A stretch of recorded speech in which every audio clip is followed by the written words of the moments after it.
એટલે કે ભારતનું બંધારણ છે એ બંધારણ ઘડતરની પ્રક્રિયા કઈ રીતે થઈ હતી. હવે આપણે આગળ વધીએ તો આપણે એ જાણી લઈએ કે આ બંધારણ જે ઘડવામાં આવ્યું છે એ બંધારણ ઘડવા માટે એ સમયની અંદર બંધારણ ઘડતર પાછળ 64 લાખ રૂપિયાનો ખર્ચ થયો હતો. આપણે જોયું કે ભારતનું બંધારણ એ વિશ્વના બંધારણમાં સૌથી મોટામાં મોટું બંધારણ, વિસ્તૃત બંધારણ છે અને આ બંધારણ એ લેખિત સ્વરૂપમાં આપણને મળેલું છે. જ્યારે સૌથી નાનામાં નાનું બંધારણ છે એ મોનાકો દેશનું છે. આ બે બાબત આપણે સમજી લઈએ. હવે આ બંધારણ ઘડતરની પ્રક્રિયા વિશે આપણે જોઈ ગયા. હવે આગળ આપણે જોઈએ આમુખ વિશે. આ આમુખ એ શું છે? તો જે આપણે બંધારણ જોયું છે એ બંધારણને સમજવા માટે આમુખ એ એની ચાવી છે. તો અહીંયા આપણે આજના વિડીયોની અંદર આમુખનું મહત્વ સમજીશું. આ આમુખ એ જવાહરલાલ નહેરુએ લખ્યું હતું અને ઈસવીસન 1973ની બંધારણનો એક ભાગ બન્યું છે. આમુખમાં જે આમુખ છે એ આમુખને ન્યાયાલયમાં પણ પડકારી શકાતું નથી, એટલું એનું મહત્વ છે. બંધારણને સમજવા માટે કહેવાય કે આમુખ એ બંધારણનો આત્મા છે. તો હવે આપણે સમજીએ આમુખ વિશે. તો આમુખ શું છે? આમુખમાં જે શબ્દો દર્શાવેલા છે એ શબ્દો પર આમુખ બંધારણનો આત્મા છે એવી અહીં આપણે પ્રતીતિ કરી શકીએ છીએ. એટલે કે એવું આપણે સમજી શકીએ છીએ. અહીંયા આપણું જે આમુખ છે એ આમુખની અંદર સમાજવાદી, બિન સાંપ્રદાયિકતા, સાર્વભૌમ, પ્રજાસત્તાક, પછી ભારતની અંદર બંધુત્વની ભાવના, ન્યાય, સમાનતા, સહિષ્ણુતા આવા શબ્દો જે અંકિત કરવામાં આવ્યા છે એનો પણ આમુખમાં સમાવેશ કરવામાં આવેલો છે. આ આમુખ એ દરેકને સમાન રીતે જોવાની, દરેકને સમાન રાખવાની, દરેક પ્રત્યે ન્યાયની ભાવના દાખવવાની આપણને અહીંયા સમજ આપે છે. એવું આ આમુખ સંવિધાન આપણું જે કહેવાય છે કે જે આપણું બંધારણ છે એ સંવિધાન સભાની અંદર 26મી નવેમ્બર ઈસવીસન 1949 માગસર સુદ સાતમ વિક્રમ સંવત 2006ના રોજ આ આમુખને આપણે અપનાવી લીધું. એટલે કે એને આપણે સ્વીકાર્યું, એને અધિનિયમિત કરી અને આપણે ભારતના લોકોએ આપણે જે આમુખની અંદર જે બાબતો ઉમેરવામાં આવી છે ને જે બાબતો હતી એને અમે સ્વીકારીએ છીએ અને આમુખને અર્પિત રહીને અમે કાર્ય કરીશું એવું અહીંયા ઉલ્લેખ કરવામાં આવેલો છે. જે આમુખ આપણા પાઠ્યપુસ્તકની અંદર આખું જે બાબતો આપવામાં આવી છે એને અમે અર્પિત રહીને કાર્ય કરીશું એવું અહીંયા ઉલ્લેખ કરવામાં આવેલો છે. હવે આપણે જોઈએ આગળ કે ઈસવીસન 1976ની અંદર 42મો બંધારણીય સુધારો કરવામાં આવ્યો. 42મો બંધારણીય સુધારો ક્યારે થયો? તો ઈસવીસન 1976માં. જેમાં કેટલાક નવા શબ્દો ઉમેરવામાં આવ્યા. સુધારો થયો એટલે નવા શબ્દો અંદર ઉમેરવામાં આવ્યા, જેમ કે સાર્વભૌમ, સમાજવાદી, બિન સાંપ્રદાયિકતા જેવા શબ્દો અંદર નવા ઉમેરાયા. આ એવું આપણને કહેવા માંગે છે કે આ ભારત એ અખંડિત ભારત છે. આવા આ અખંડિત ભારતની અંદર જે દેશના સમગ્ર લોકો છે એ સમગ્ર લોકો પોતે એકતાથી રહે, એટલે રાષ્ટ્રીય એકતા અને અખંડિતતા જેવા શબ્દોનો અહીંયા શું કરવામાં આવ્યો? સમાવેશ કરવામાં આવ્યો. એટલે આ 42મા સુધારાની અંદર કેટલાક આવા શબ્દો ઉમેરવામાં આવ્યા અને આ બાબતોને અહીંયા સમાવિષ્ટ કરવામાં આવી. આમુખની અંદર કઈ બાબતો છે? તો બંધારણના મૂળભૂત હેતુઓ. આ હેતુઓને સિદ્ધ કરવાના ધ્યેયો, આદર્શો તેમજ સિદ્ધાંતો ને વાચા આપે છે. આ બધી બાબતોને વાચા આપે છે. એટલે કે એના દ્વારા આપણે દેશના એક નાગરિક તરીકે બધા જ હકો ભોગવી શકીએ છીએ અને સ્વતંત્ર રીતે આ દેશની અંદર કામ કરી શકીએ છીએ. આમુખ બંધારણના ઉદ્દેશો પછી આ જે બંધારણના ઉદ્દેશો છે આમુખની અંદર એ બંધારણના ઉદ્દેશો થકી ભારતને એક કલ્યાણ રાજ્ય સ્થાપવાનું આપણને ઉચ્ચ ભાવનાઓને આદર્શો સિદ્ધ કરવાનું એક અહીંયા ઉલ્લેખ કરવામાં આવ્યો છે કે જે ભારત છે એ ભારત દેશને આપણે આ ઉદ્દેશો થકી કેવું બનાવવા માંગીએ છીએ? કલ્યાણ રાજ્ય. ભારતની અંદર બધી પ્રજા સુખ શાંતિથી હળી મળીને રહે અને પોતાનો વિકાસ સાધે એવું એક કલ્યાણ રાજ્ય અને એક કલ્યાણ દેશ બને અને પોતાનું કલ્યાણ સાધી શકે એવો બનાવવાની અને દરેકની ઉચ્ચ ભાવનાઓ સિદ્ધ થાય એવો આદર્શ સિદ્ધ કરવાનો અહીંયા હેતુ રહેલો છે. તદુપરાંત જે બંધારણના ઘડવૈયાઓ છે જેમણે આ બંધારણ ઘડી અને આપણને આપ્યું છે એ બંધારણના ઘડવૈયાઓના માનસનો આપણને પરિચય આપે છે. આના ઉપરથી આપણે જે આપણા બંધારણના ઘડવૈયા થઈ ગયા એમણે આપણું બંધારણ કઈ રીતે ઘડ્યું છે અને બંધારણ ઘડવા માટે એમને કેટલી કમર કસવી પડી છે, કેટલી મહેનત કરવી પડી છે, એમની ઉચ્ચ ભાવનાઓ, એમના માનસનો આપણને અહીંયા પરિચય મળે છે.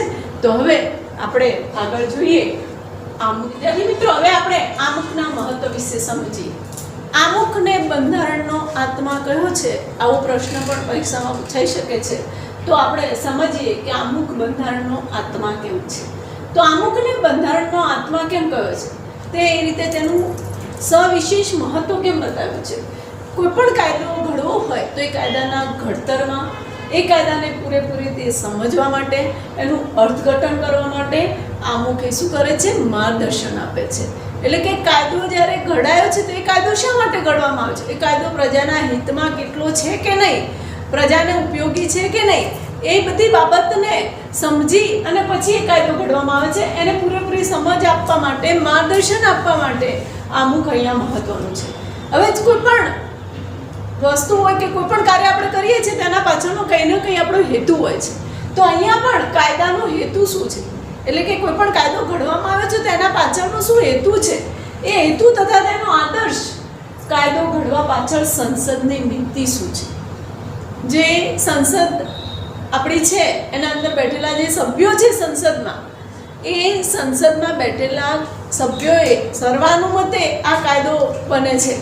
કોઈ પણ બાબત છે એ જ્યારે પ્રજાના વચ્ચે આવે, ન્યૂઝપેપરમાં આવે કે ભાઈ આને હવે ફાઇનલી આ વસ્તુ પ્રજા ઉપયોગમાં લઈ શકશે અને એનો ઉપયોગ કરી શકશે, એને લોકોની વચ્ચે મૂકી દેવામાં આવે એટલે પછી એ શું થઈ જાય છે? કાયદો થઈ જાય છે. તો એ કાયદો ઘડવા પાછળ સંસદની નીતિ શું છે તે જાણવામાં પણ મદદરૂપ થાય છે. કયા પ્રકારની મુશ્કેલીઓના નિવારણ અર્થે કાયદો ઘડવામાં આવે છે? કોઈ પણ બાબત હોય એમાં પ્રજાને ક્યાંક અડચણો ઊભી થતી હોય તો એ અડચણોમાંથી પ્રજાને બહાર લાવવા માટે કેટલાક કાયદાઓ ઘડાય છે કે જેના કારણે પ્રજા સરળતાથી પોતાના હકોનો ઉપયોગ કરી અને પોતાનો વિકાસ સાધી શકે. એટલે આવા પ્રજાના વિકાસમાં ક્યાં અડચણો ઊભી ન થાય, કોઈ મુશ્કેલીઓ હોય તો એ મુશ્કેલીઓ નિવારણ અર્થે કાયદો ઘડવામાં આવે છે. તો એ કાયદો ઘડવામાં આવે છે તેનો નિર્દેશ આપણને આમુખમાંથી સ્પષ્ટ થાય છે. એટલે કે એમાં આપણે કઈ રીતે કયો કાયદો ઘડવો, કયો કાયદો પ્રજાના હિતમાં હશે, કઈ રીતે પ્રજાની મુશ્કેલીઓ દૂર થઈ શકશે, એ બધી બાબતો આપણે આમુખમાંથી સ્પષ્ટ કરી શકીએ છીએ. આમ આમુખ એ બંધારણનો અર્ક છે. જેમ આપણે બીમાર હોઈએ તો દવા આપણા માટે કેટલી બધી ઉપયોગી છે, એ રીતે અહીંયા આ આમુખ એ બંધારણનો શું છે? અર્ક છે. બંધારણને સમજવાની ચાવી છે. એટલે આમુખનું સવિશેષ ખૂબ જ મહત્વ છે. અહીંયા કાયદાની કોઈ કલમમાં કે વિગતોમાં, હવે કાયદાઓ ઘડાઈ ગયો, એ કાયદો ઘડાયા પછી આપણે જોઈએ કે આપણે ત્યાં કાયદાને અનુરૂપ જુદી જુદી કલમો લગાવવામાં આવે છે અને એ કલમો અનુસાર આપણે કોઈ પણ ગુનો કરીએ તો એ કલમ આપણને લાગુ પડે અને એના અનુસાર આપણને સજા થાય છે. એવી રીતે અહીંયા કાયદાની કોઈ કલમ કે વિગતોમાં કોઈ અસ્પષ્ટતા, કાયદો ઘડાઈ ગયો પણ એની કોઈ એવી કલમ છે કે એ કલમ કે એની અંદર સમાવિષ્ટ જે વિગતો છે એ વિગતોની અંદર કોઈ અસ્પષ્ટતા હોય, એટલે કે એને સમજી શકાતું ન હોય, કોઈ બાબત સ્પષ્ટ રીતે કે વિસંવાદિતતા ઊભી થતી હોય, એમાં કોઈ પણ પ્રકારના સંવાદો ઊભા થતા હોય ત્યારે કાયદાનો હેતુ સ્પષ્ટ થતો ન હોય. કાયદો ઘડાઈ ગયો પણ એનો હેતુ શું છે, એના પાછળનો એ હેતુ સ્પષ્ટ નથી થતો, ત્યારે અમુક કાયદાની કલમને સમજવા માટે શું કરે છે? અર્થઘટન કરવામાં આપણને મદદરૂપ થાય છે અને આમ અમુક બંધારણની જોગવાઈઓને સમજવા માટે હોકાયંત્રની ગરજ સારે છે. જેમ દરિયાની અંદર પેલો મુસાફર છે, એ મુસાફર ફસાયો હોય અને ફસાયેલો મુસાફર હોકાયંત્રને જોઈ એની દિશા જાણી શકે છે કે એને ક્યાં જવું. એટલે અહીંયા પણ જ્યારે બંધારણની અંદર કોઈ કાયદાના બાબતમાં અસ્પષ્ટતા હોય, કાયદો ઘડાયા પછી પણ વિસંવાદિતતા ઊભી થતી હોય, એનું અર્થઘટન બરાબર ન થતું, એનો કોઈ હેતુ સરતો ન હોય, આ બધી બાબતોને સમજવા માટે આમુખ એ મદદરૂપ થાય છે. જેના કારણે કહી શકાય છે કે આમુખ એ આપણા બંધારણની જોગવાઈઓને સમજવા માટે એક હોકાયંત્રની ગરજ સારે છે એવું આપણે અહીંયા કહી શકીએ છીએ. તો આ આમુખનું આપણે મહત્વ જોયું. આમુખ એ રાષ્ટ્રની એકતા, અખંડિતતા અને નાગરિકો વચ્ચે બંધુત્વની ઉમદા ભાવનાઓ અને આદર્શોનો પડઘો છે. આમુખ એ રાષ્ટ્રની એકતા. ભારતની અંદર આ શબ્દો એ ખૂબ જ મહત્વના છે. રાષ્ટ્રીય એકતા, અખંડિતતા અને આપણા જે નાગરિકો છે, કારણ કે ભારત આટલો વિશાળ દેશ, આટલી વિશાળ વસ્તી અને એમાં જુદી જુદી જ્ઞાતિ જાતિના લોકો, જુદી જુદી ભાષા, જુદા જુદા ધર્મો, આવી આ પરિસ્થિતિ વચ્ચે જે નાગરિકો છે એમની બંધુત્વતા જરૂરી છે, એમનામાં ભાઈચારાની ભાવના જરૂરી છે. નહીંતર રોજ કંઈક ને કંઈક પ્રશ્નો ઊભા થયેલા જોવા મળે આપણને. એટલે આવી બંધુત્વની ઉમદા ભાવનાઓ અને આદર્શોનો શું છે? પડઘો છે. આમુખના ઉચ્ચ આદર્શો તથા ધ્યેયોનું પીઠબળ છે. આ આમુખ એ આપણા ઉચ્ચ આદર્શો, આપણને કહેવામાં આવે છે કે તમારા આદર્શો ઉચ્ચ હોવા જોઈએ. તો આવા ઉચ્ચ આદર્શો તથા આપણા જે ધ્યેયો છે, આપણા જીવનની અંદર આપણે જે નક્કી કર્યું છે એવા ધ્યેયોનું શું છે? પીઠબળ છે. તો આવું આપણું આમુખનું મહત્વ અહીંયા આપણે જોયું. આ આમુખની અંદર આપણે જોઈએ કે કેટલીક બાબતો જે આપણે આગળ જોઈ ગયા કે સમાનતા, સ્વતંત્રતા, ન્યાય, બંધુત્વતા, ભાઈચારાની ભાવના, સહિષ્ણુતા, રાષ્ટ્રીય એકતા, અખંડિતતા, આ બધા શબ્દોનો પણ એમાં સમાવેશ કરવામાં આવેલો છે. તો આવા આ આમુખ પછી હવે આપણે પછી નેક્સ્ટ જોઈએ આમુખના આધાર સ્તંભો વિશે. આમુખના 3 આધાર સ્તંભો છે: લોકશાહી, સમાજવાદી અને બિન સાંપ્રદાયિકતા. તો એના વિશે હવે આપણે સમજીએ. હવે અહીંયા આપણે આમુખના આધાર સ્તંભો વિશે જોઈશું. તો આમુખના 3 આધાર સ્તંભો લોકશાહી, સમાજવાદી અને બિન સાંપ્રદાયિકતા. તો પ્રથમ આપણે જોઈએ લોકશાહી. આપણો ભારત દેશ લોકશાહી દેશ છે. લોકશાહી એટલે શું એના વિશે અને લોકશાહીમાં કેવી કેવી સત્તાઓ આપણને મળેલી છે એના વિશે આપણે અહીંયા માહિતી મેળવીએ. તો ભારતના બંધારણમાં લોકોને આખરી અને સાર્વભૌમ સત્તા છે. આ લોકશાહી શાસન વ્યવસ્થાની અંદર છેવટે આખરી એટલે કે છેલ્લામાં છેલ્લી સત્તા કોની છે? લોકોની છે. હવે આ લોકશાહી શબ્દ ક્યાંથી ઉતરી આવ્યો છે એના વિશે આપણે જોઈએ. તો લોકશાહી અંગ્રેજીમાં આપણે આ શબ્દને ડેમોક્રેસી કહીએ છીએ. ડેમોક્રેસી આ 2 શબ્દ છે. આ ડેમોક્રેસી શબ્દ એ પ્રાચીન ગ્રીક શબ્દ છે. ગ્રીક શબ્દ ઉપરથી ઉતરી આવેલો આ શબ્દ છે. ડેમોસ જેનો અર્થ થાય છે લોકો અને ક્રસ્યા જેનો અર્થ થાય છે સત્તા અથવા તો શક્તિ. 2 શબ્દો છે, બંને શબ્દોને અલગ કર્યા. આગળનો શબ્દ છે જેમ કે ડેમોસ જેનો અર્થ થયો લોકો અને ક્રસ્યા જેનો અર્થ થયો સત્તા અથવા શક્તિ. એટલે કે લોકોની સત્તા અને શક્તિ એટલે લોકશાહી. લોકોના હાથમાં સત્તા હોય એવી આ શાસન વ્યવસ્થા છે. ભારત દેશની શાસન વ્યવસ્થા કેવી છે? જેમાં સત્તા લોકોના હાથમાં છે. આપણે આ લોકશાહી શબ્દ જે છે એના ઇતિહાસ ઉપર થોડીક નજર કરી લઈએ કે લોકશાહીનો આ ઇતિહાસ ઈસવીસન પૂર્વે 5મી સદી, ઈસવીસન પૂર્વેની 5મી સદીમાં ગ્રીસના એથેન્સ નામના દેશની અંદર આ લોકશાહી શબ્દનો ઉદ્ભવ થયેલો હોય એવું માનવામાં આવે છે. ઈસવીસન 5મી સદીમાં ઉદ્ભવ થયો અને 5મી સદીથી આજ સુધી જેમ જેમ સમય બદલાતો જાય છે તેમ તેમ ઘણું બધું પરિવર્તન આવતું જાય છે. એટલે અહીંયા પણ જેમ જેમ સમય બદલાતો ગયો એમ સમય અને સંજોગો અનુસાર અને લોકોની જરૂરિયાત અનુસાર સમાજ વ્યવસ્થાને ધ્યાનમાં રાખીને પણ આ લોકશાહી શાસન વ્યવસ્થાની અંદર શું કરવામાં આવ્યા? ઘણા બધા ફેરફારો કરવામાં આવ્યા છે. આપણા લોકશાહી સમાજ વ્યવસ્થાની અંદર અને લોકશાહી શાસન વ્યવસ્થાની અંદર બંધારણની અંદર આપણને કેટલાક હક આપવામાં આવ્યા છે, જેમાં આપણને સાર્વત્રિક મુખ્યત્વે મતાધિકારનો હક પણ આપવામાં આવ્યો છે. જેમાં જે લોકો છે એ લોકો એટલે કે પ્રજા એ જે શાસન વ્યવસ્થા કરવાવાળા છે એમને ચૂંટી અને સત્તા પર બેસાડે છે. આપણે સાર્વત્રિક મુખ્યત્વે મતાધિકારનો અર્થ આગળ જોઈએ છીએ તો અહીંયા જે લોકો દ્વારા ચૂંટાયેલા સભ્યો છે અને જે પ્રતિનિધિઓ છે એની બનેલી જે સંસદ છે એ સંસદ એટલે કે એના દ્વારા રચાતી સંસદ એ કોને જવાબદાર છે? કારોબારીને જવાબદાર છે. પણ અહીંયા આપણને એમ કહેવામાં આવે છે કે કારોબારીને અબાધિત સત્તા નથી. અબાધિત એટલે કે બધી જ સત્તાઓ કારોબારીને નથી. એને જે સત્તાઓ આપવામાં આવી છે એ સત્તાઓ પણ કેટલીક નિયત મર્યાદામાં આપેલી છે. કેટલીક મર્યાદાઓ છે, કેટલાક કાયદા કાનૂનના નિયમો છે, એને અનુસાર અહીંયા કારોબારીને પણ કેટલીક સત્તા આપવામાં આવી છે. એટલે કે એને વિશાળ સત્તાઓ નથી, નિરંકુશ સત્તાઓ નથી, એને અંકુશિત રીતે નિયત મર્યાદામાં કેટલીક સત્તાઓ આપવામાં આવી છે અને ત્યાં સુધી એ સત્તાનું સુકાન સંભાળી શકે છે. એટલે કે જેટલી સત્તાઓ આપી છે એની મર્યાદામાં રહીને એને કામ કરવાનું છે. હવે રાજ્ય અને સ્થાનિક કક્ષાએ મતદારો છે એ સરકારને શું કરે છે? ચૂંટે છે.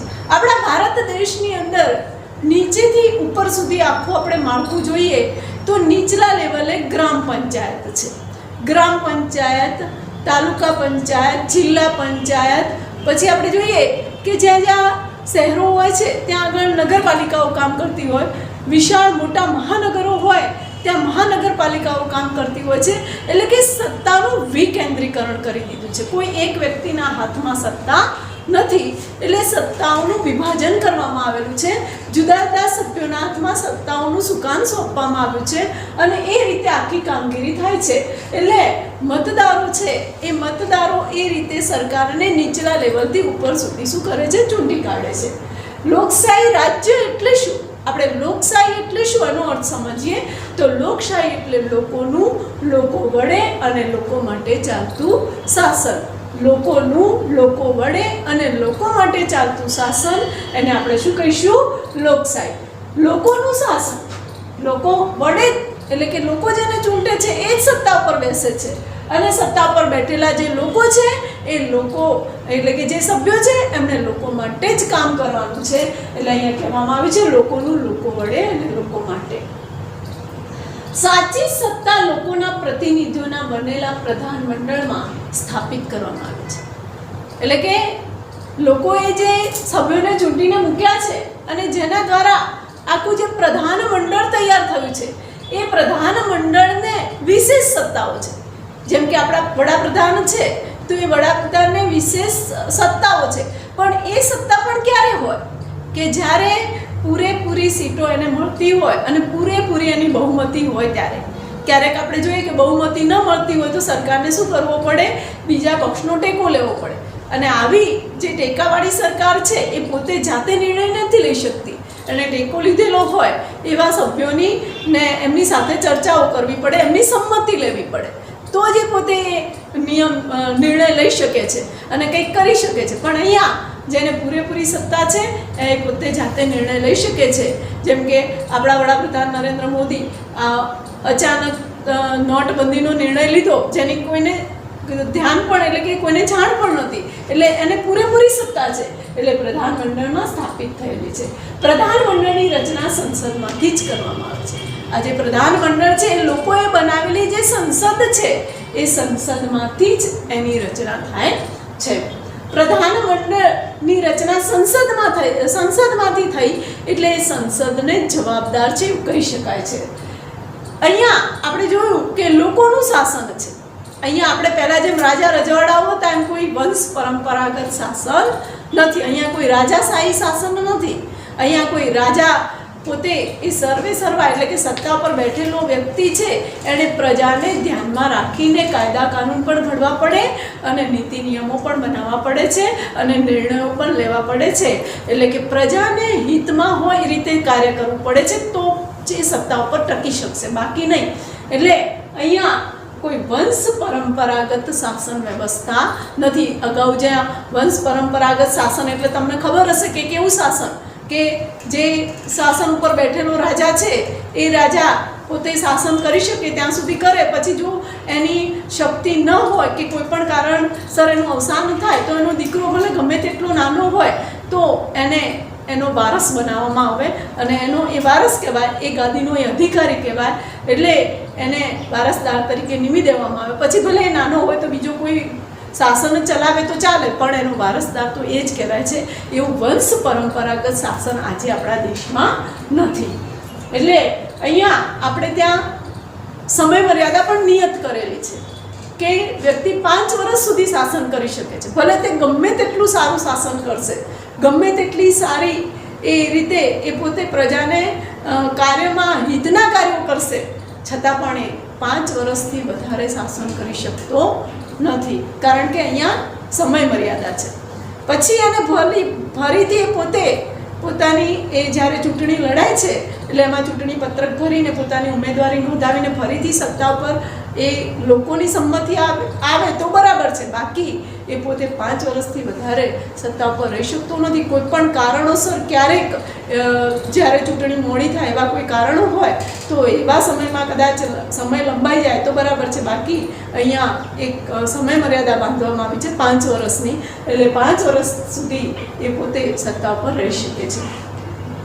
સંસદીય સરકાર સંયુક્ત જવાબદારીના સિદ્ધાંત ઉપર કામ કરે છે. આપણે જોઈએ કે આપણા દેશની અંદર સંસદીય સરકાર, આપણે અગાઉ પણ જોઈ ગયા કે કોઈ પણ એક વ્યક્તિની સત્તા નથી, કોઈ પણ એક વ્યક્તિ કામ નથી કરતો. નીચલા લેવલથી ઉપલા લેવલ સુધી ઘણા બધાની આખી ચેન જોડાયેલી છે. એટલે આ બધા નીચલા લેવલથી ઉપલા લેવલ સુધી કામ કરે છે. અને આ જે ચેનલ છે એમાં જુદી જુદી રીતે જુદા જુદા ખાતાઓ સોંપવામાં આવ્યા છે અને કામ સોંપવામાં આવે એ રીતે એની કામગીરી થાય છે. એટલે બધાએ સંયુક્ત રીતે કામ કરવાનું છે, સંયુક્ત જવાબદારીના સિદ્ધાંત પર. એટલે કે દરેકની જવાબદારી છે. કોઈ પણ નિર્ણય લેવાય છે તો એ પણ સંયુક્ત રીતે બધાની બહુમતીથી ચર્ચા વિચારણાઓથી એ નિર્ણય લેવાય છે. એટલે સંયુક્ત જવાબદારીના સિદ્ધાંત પર આપણી સંસદીય સરકાર કામ કરે છે. લોકશાહી સરકાર જેમ આપણે જોઈ ગયા બંધારણની અંદર આમુખની અંદર કે સ્વતંત્રતા, સમાનતા, બંધુત્વની ભાવનાને સ્વીકારે છે. આ દરેક બાબતને ધ્યાનમાં રાખીને સરકારે કામ કરવાનું છે. સ્વતંત્ર છે પણ દરેકને ધ્યાનમાં રાખી સમાનતાની ભાવનાથી, બંધુત્વના ભાવનાથી એણે કામ કરવાનું છે. તેને લોકોના હેતુઓને સિદ્ધ કરવા માટે સતત પ્રયત્નશીલ રહેવું પડે છે અને જે કંઈ કામ કરે છે એણે પોતે પૂરેપૂરી સ્પષ્ટતા પણ હોવી જોઈએ. આજે સ્વતંત્રતા, સમાનતા, બંધુત્વતા બાબતો જોઈ ગયા, એનો આપણા આમુખમાં પણ પૂરેપૂરો ઉલ્લેખ કરવામાં આવેલો છે. અહીં સાર્વત્રિક મુખ્યત્વે મતાધિકારનો હક જે આપણને આપણા બંધારણના ઘડવૈયાઓ આપ્યો છે એ ખરેખર એમણે ખૂબ જ હિંમતપૂર્વકનું કામ કર્યું છે કે 18 વર્ષની વયે કોઈ પણ આપણા દેશનો નાગરિક છે એ કોઈ પણ જાતિપાતિનો હોય તો પણ એમને શું કરવાનો, મત આપવાનો અધિકાર છે. એટલે આ હક આપીને આપણા ઘડવૈયાઓ એક હિંમતપૂર્વકનું કાર્ય કર્યું છે અને આપણી અંદર એક હિંમતપૂર્વક આ કામ કરી અને આપણામાં એક શ્રદ્ધા પ્રગટાવી છે. લોકશાહીમાં ભારતના જે બંધારણ ઘડાયું એ બંધારણની અંદર મૂળભૂત હકો, રાજનીતિના માર્ગદર્શક સિદ્ધાંતો જેના વિશે આપણે સમજી ગયા કે આપણને જે હક આપવામાં આવે છે સ્વતંત્રતા, સમાનતાની અંદર પણ ઘણા બધા એના સ્વતંત્રતાની અંદર પણ એના કેટલા પેટા હકો છે. શિક્ષણ મેળવવાનો હક છે, બંધારણીય ઇલાજનો હક છે. આવા 6 હકો આપણને આપવામાં આવ્યા છે. રાજનીતિના માર્ગદર્શક સિદ્ધાંતો જે સત્તા ઉપર આવનાર આપણા સત્તાધીશો છે એમને માર્ગદર્શન પૂરું પાડે છે. એવા આપણા સિદ્ધાંતો આપણી સંસદ, ધારાસભા, કારોબારી, આપણું જે ન્યાયતંત્ર જે સ્વતંત્ર અને નિષ્પક્ષ છે એવું ન્યાયતંત્ર, ચૂંટણી પંચ, જે આપણી ચૂંટણીની આખી કાર્યવાહી થાય છે એ માટે આખું ચૂંટણી પંચ નીમવામાં આવે છે. એ ચૂંટણી પંચની રચના અને એના કાર્યો, એની જોગવાઈઓ વગેરે બાબતોને પણ અહીંયા સમાવેશ કરવામાં આવી છે. જે આ બધી બાબતો છે એ બધી બાબતો ભારતને એક લોકશાહી રાજ્ય, એક લોકશાહી રાષ્ટ્ર ઘોષિત કરે છે. આ બધા ઉપરથી આપણે કહી શકીએ કે ભારત એક લોકશાહી રાષ્ટ્ર છે. હવે આપણે સમજીએ કે સાર્વત્રિક મુખ્યત્વે મતાધિકાર એટલે શું. આ પ્રશ્ન 2 ગુણમાં પૂછાય છે કે સાર્વત્રિક મુખ્યત્વે મતાધિકાર એટલે શું.